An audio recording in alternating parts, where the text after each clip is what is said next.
മലപ്പുറം കൽപ്പകഞ്ചേരി കല്ലിങ്ങലിൽ മർദ്ദനമേറ്റ് കുട്ടിയുടെ കൈയൊടിഞ്ഞ കേസിൽ അധ്യാപകന് സസ്പെൻഷൻ. കല്ലിങ്ങൽ MSMHSലെ അധ്യാപകൻ ബൽരാജിനെയാണ് സസ്പെൻഡ് ചെയ്തത്. കുട്ടിയുടെ രക്ഷിതാക്കൾ നൽകിയ പരാതിയിലാണ് നടപടി.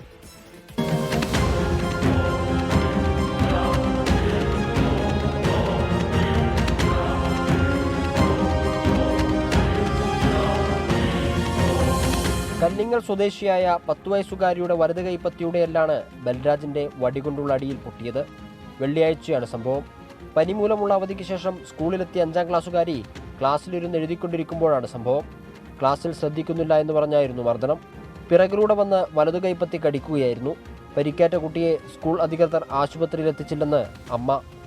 ഇന്നാണ് വന്നതേ പനിഞ്ഞിട്ട്. അപ്പോൾ ഏതാളെ എഴുതിനി ഞാൻ ആ സാറ് ഇതാക്കണ്ട ശ്രദ്ധിക്കണുണ്ട്. അതിൻ്റെ അടുക്ക് ബാക്കിൽ കൂടെ വന്നിട്ട് അടിച്ച്. അപ്പോൾ അത് കൈമക്ക് വന്ന്. അപ്പോൾ പാനിയും ബുക്കൊക്കെ എൻ്റെ കയ്യിൽ നിന്നാണ്ട് വിട്ടണ്ട് പോയി. എന്നിട്ട് സാർ ആ കൈയായിട്ട് തന്നെ എഴുതിച്ചു. സാറ് ഇങ്ങോട്ട് പറഞ്ഞ ക്ലാസ്സിൽ ശ്രദ്ധിക്കാതെ ഇന്നപ്പോൾ ഞാൻ ചെറുതായിട്ടൊന്ന് ശിക്ഷിച്ച്. അപ്പോൾ തുടങ്ങിയ കരച്ചിൽ നിർത്തില്ല, ഭയങ്കര കരച്ചിലാണ് തന്നെ. ഇപ്പോൾ ആകെ ഒരു വേജാറായി. ഇപ്പോൾ സ്കൂളിലേക്ക് പോയാൽ ഇനിയിപ്പോൾ തിരിച്ചു വരുന്ന വരെ ഒരു വേജാറായിരിക്കും ഇനിയിപ്പോൾ. കുടുംബം സ്കൂളിന് നൽകിയ പരാതിയെ തുടർന്നാണ് നടപടി. അന്വേഷണ വിധേയമായാണ് സസ്പെൻഷൻ. ബൽരാജിനെ കഴിഞ്ഞ ദിവസം റിമാൻഡ് ചെയ്തിരുന്നു. രക്ഷിതാക്കളുടെ പരാതിയെ തുടർന്ന് കൽപ്പകഞ്ചേരി പോലീസാണ് ബൽരാജിനെ അറസ്റ്റ് ചെയ്തത്.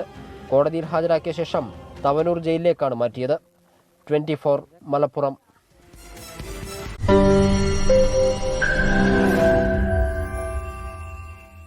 ലോകത്തെവിടെയായാലും ഏത് സമയത്തും 24 വാർത്തകളും ഓഗ്മെന്റഡ് റിയാലിറ്റി പാക്കേജുകളും എക്സ്പ്ലെയിനറുകളും വിശദമായി കാണാൻ ഞങ്ങളുടെ YouTube ചാനൽ നിങ്ങൾക്ക് സബ്സ്ക്രൈബ് ചെയ്യാം.